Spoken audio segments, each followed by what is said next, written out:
असम में कांग्रेस के गठबंधन को उसी के उम्मीदवारों ने तगड़ा झटका दे दिया है और चुनाव के ठीक पहले बीजेपी में शामिल हो गए।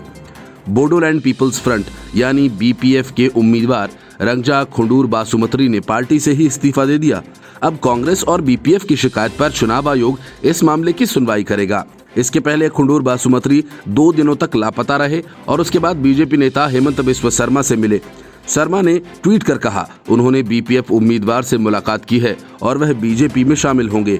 इसके बाद रंगजा खुंगूर बासुमत्री केंद्रीय मंत्री नरेंद्र सिंह तोमर की मौजूदगी में बीजेपी में शामिल हो गए। बासुमत्री ने कहा कि उन्होंने बीपीएफ से इस्तीफा देने का फैसला कर लिया है क्योंकि पार्टी ने चुनाव प्रचार के दौरान धन के मामले में उनकी कोई मदद नहीं की।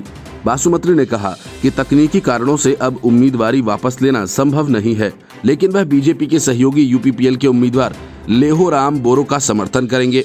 इस पूरे घटनाक्रम पर कांग्रेस सांसद मनीष तिवारी ने कहा कि बासुमत्री बीजेपी द्वारा धमकी दिए जाने की वजह से गायब हो गए थे। उन्होंने कहा कि भारत में चुनाव के दौरान कहीं भी इस तरह की अनैतिक गतिविधियां नहीं हुई। बीजेपी गलत तरीकों से चुनाव जीतना चाहती है।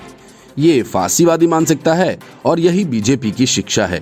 तिवारी ने कहा वह पार्टी लोकतंत्र और लोकतांत्रिक प्रणाली में भरोसा नहीं करती। उन्होंने कहा कि राज्य की बीजेपी सरकार जनता को बताए कि 2 दिन तक बासुमत्री के साथ क्या हुआ।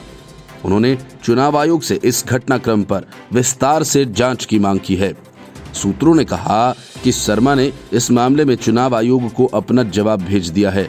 हालांकि उनके जवाब में क्या कहा गया है उसकी जानकारी अभी नहीं मिली है।